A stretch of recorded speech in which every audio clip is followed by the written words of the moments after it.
जब हम सब लोग एक साथ पढ़ रहे हैं, एक कॉलेज में पढ़ाई कर रहे हैं, तो सहपाठी हैं, मित्र हैं, सभी बिरादरी सभी वर्गों के लिए एक साथ है। सर, इस तरह का कानून लाकर हमें आपस में लड़ाने का काम क्यों हो रहा है?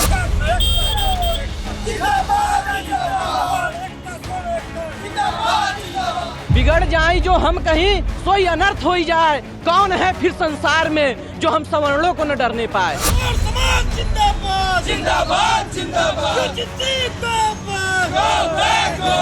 हमारा एक ही मांग है, जो समिति बनी है उसमें सामान्य वर्ग को भी जगह दिया जाए।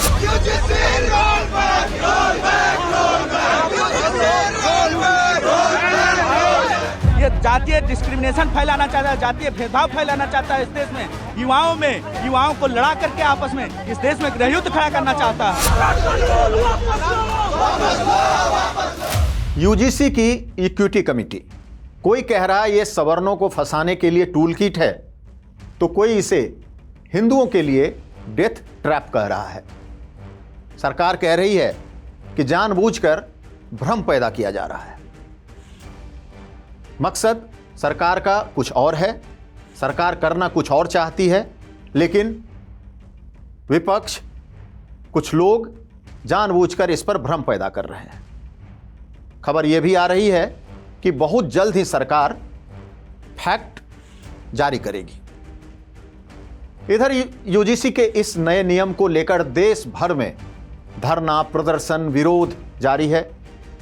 दबाव बनाया जा रहा है, इस नियम को वापस लेने की मांग की जा रही है। यह कहा जा रहा है कि यह नियम सीधे सीधे सवर्णों के खिलाफ। इस नियम का खामियाजा सवर्ण छात्र और शिक्षकों को उठाना पड़ेगा, लिहाजा इसे तुरंत सरकार को वापस लेना चाहिए। पिछले कई दिनों से, आज अगर आप देखें तो 13 जनवरी को ये नियम लागू हुए थे, तब से लेकर अब तक पूरे देश भर में बवाल मचा हुआ है। आज अखंड विश्लेषण में हम ये जानेंगे किन नियमों को लेकर, किन नियमों के किन बातों को लेकर यह विरोध प्रदर्शन जारी है, किन चीजों को लेकर ऐसी कौन सी बातें हैं जिससे देश भर में लोग, सवर्ण लोग नाराज हैं। साथ ही क्या इसके अलावा और भी सिर्फ यही मुद्दा यूनिवर्सिटीज के लिए या उच्च संस्थानों के लिए, उच्च शिक्षण संस्थानों के लिए है, या और भी मुद्दे हैं जिनको सरकार को ध्यान देना चाहिए था। आपको पूरे आंकड़े के साथ बताएंगे, लेकिन आइए सबसे पहले ये जानते हैं कि सवर्ण छात्रों में, अभिभावकों में, शिक्षकों में किस बात को लेकर गुस्सा है, क्या क्या वो पॉइंट्स हैं जिससे लेकर वो सड़कों पर उतर आए हैं, विरोध प्रदर्शन कर रहे हैं। पहली तो ये इनका मानना है कि इस कमेटी से, ये एक तरफा कमेटी है और इसके फैसले एक तरफा होंगे, जिसका सीधा खामियाजा सवर्ण छात्रों को, शिक्षकों को उठाना पड़ेगा। दूसरा, इस कमेटी में जो कमेटी बनाई गई है, उच्च शिक्षण संस्थान बनाएंगे, उसमें किसी भी सवर्ण का प्रतिनिधित्व ना होना, कोई रिप्रेजेंटेटिव ना होना। ऐसे में यह संदेह पैदा करता है कि ये न्याय दे पाएंगे, सही ढंग से फैसला ले पाएंगे। अगर कोई व्यक्ति झूठी शिकायत करता है, तो झूठी और बिना सबूत के शिकायत करता है, तो उनके लिए दंड का कोई प्रावधान नहीं रखा गया है। तो ऐसे में इसकी संभावना ज्यादा बनती है कि झूठी शिकायतें हों,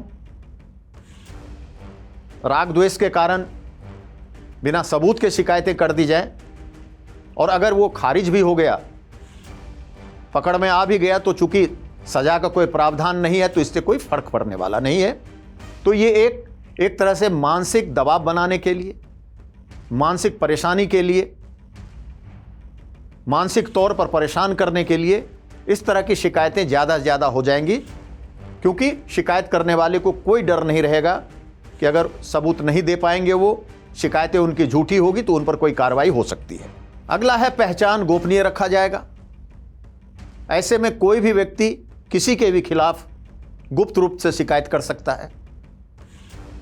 और चूंकि कमेटी में भी जो आरोप लगाए जा रहे हैं, जो प्रदर्शन कर रहे हैं सवर्ण छात्र, उनके पेरेंट्स, कि आरोप लगाने वाले को ये पता है कि कमेटी में उन्हीं के लोग हैं, उन्हीं की जाति के लोग हैं और पहचान भी गुप्त है, तो इसका भी गलत फायदा उठाया जा सकता है। तो ये पॉइंट्स हैं जिसे लेकर नाराजगी है, जिसे लेकर इतना ज़्यादा विरोध प्रदर्शन हो रहा है।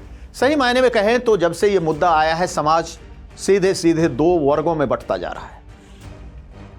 चौक चौराहे, दफ्तर, गली मोहल्ले, यही बहस छिड़ी हुई है। और एक तरह से कहें कि समाज दो तबकों में बंट गया है, एक पक्ष में है, दूसरा विपक्ष में है।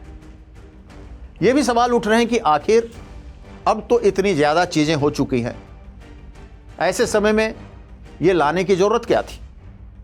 कुछ लोग ये भी सवाल उठ रहे हैं कि इससे बड़ा मुद्दा अभी विश्वविद्यालय के सामने है, वो है छात्रों की आत्महत्या का।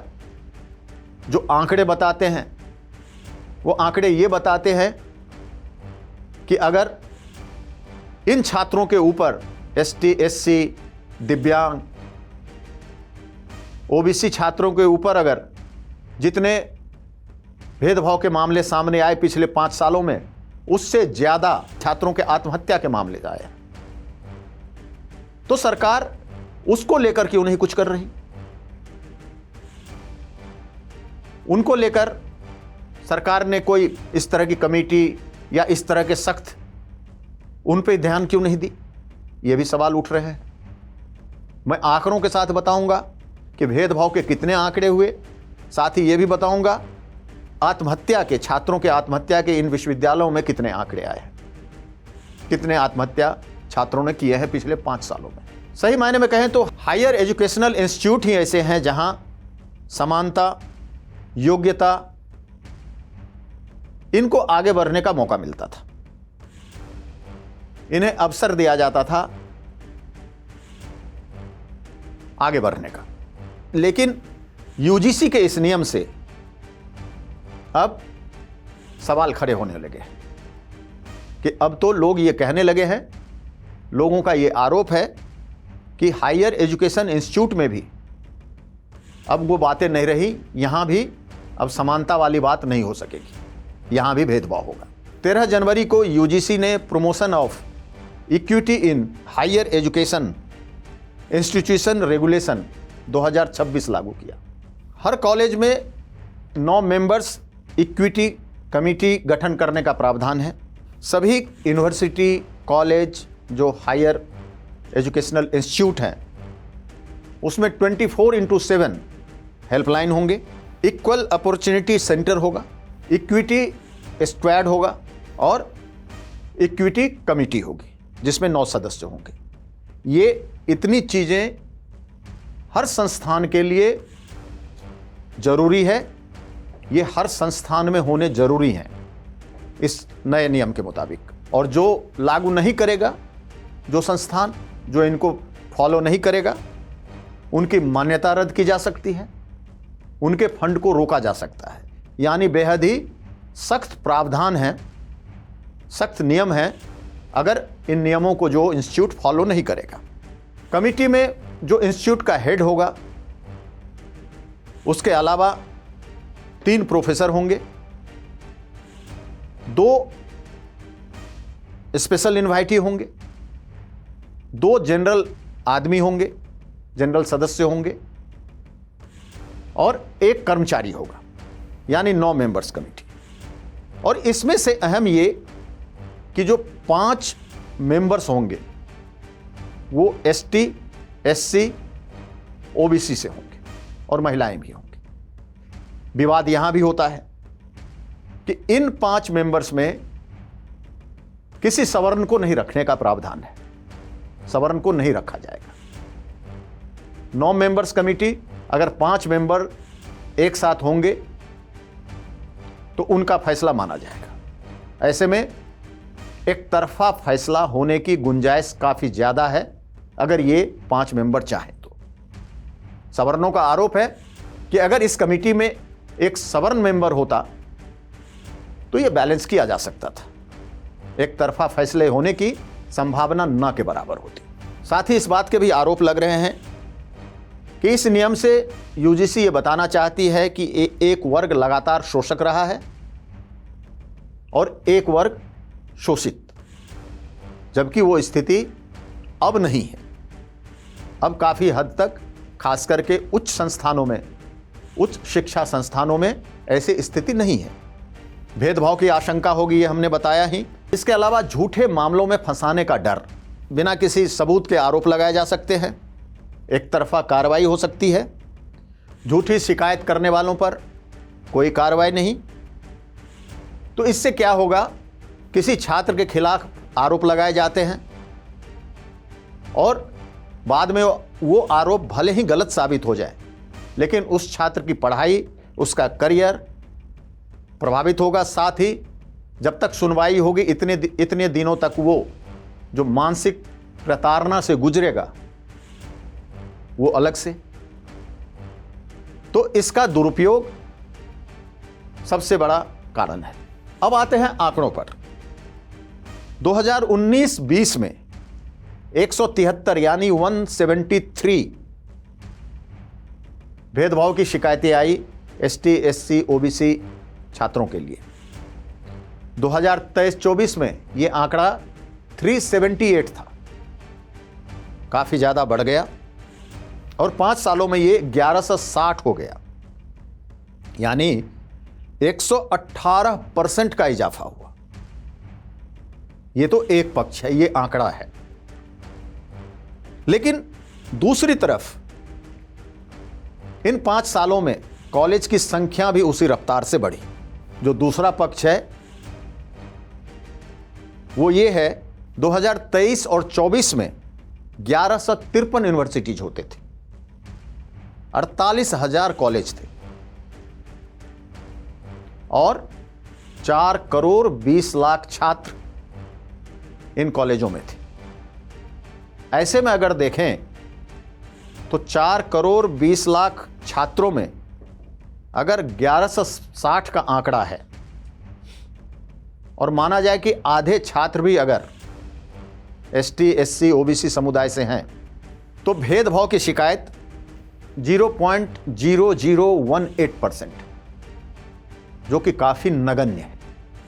अब आइए, एक मांग जो और उठ रही है, एक बात जो और उठ रही है, जो मैंने पहले भी कहा कि वो छात्रों की आत्महत्या को लेकर। मानसिक तनाव आज की तारीख में सबसे बड़ी समस्या है किसी भी यूनिवर्सिटी के छात्रों के लिए। किसी भी पेरेंट्स को सबसे ज़्यादा चिंता रिजल्ट के साथ साथ अगर किसी चीज़ की है आजकल, अपने बच्चे के मानसिक स्वास्थ्य को लेकर, मानसिक तनाव को लेकर। 2019 से 23 के बीच 62,886 62886, गौर करिए आंकड़ा, 62,886 छात्रों ने आत्महत्या की। बहुत बड़ा आंकड़ा है। इतना ही नहीं, 21 से 25 के बीच सिर्फ आईआईटी के 65 छात्रों ने आत्महत्या की। अब आप दोनों आंकड़े को अगर मिलाएंगे, दोनों आंकड़ों का अगर कंपैरिजन करेंगे, तो बड़ी चुनौती आज के सामने में, सबसे बड़ी चुनौती ये आत्महत्या है छात्रों की, जिनके लिए और भी प्रावधान होने चाहिए और भी कदम उठाए जाने चाहिए, ताकि हर हाल में इसे रोका जाए, कम किया जाए, काफी कम किया जाए, शून्य तक लाया जाए। तो ये आरोप भी है कि मानसिक तनाव को कम करने की बजाय, उस पर ज्यादा ध्यान देने की बजाय सरकार एक ऐसे भेदभाव के कानून ला रही है जिससे कॉलेज यूनिवर्सिटी के माहौल पर भी फर्क पड़ेगा, लोगों पर भी फर्क पड़ेगा और वहां के शिक्षा के वातावरण पर भी फर्क पड़ेगा। तो इस तरह जो विवाद किस बात को लेकर है, पक्ष क्या कह रहा है, विपक्ष क्या कह रहा है, इस पे राजनीति भी खूब हो रही है। तमाम राजनीतिक दल कूद पड़े हैं, सब अपनी अपनी रोटी सेक रहे हैं। ये आपको मैंने पूरे विस्तार से बताया। अब सरकार इसको लेकर फैक्ट सामने लाएगी। जो और भी मन में कोई सवाल होंगे लोगों के, उनके सवालों को दूर करने की कोशिश करेगी। जो भय है, डर है, आशंका है, उसे दूर करने की कोशिश की जाएगी। साथ ही मामला सुप्रीम कोर्ट में भी है। तो बस अब मैं तो यही कहूँगा कि अब इंतज़ार करिए। धन्यवाद।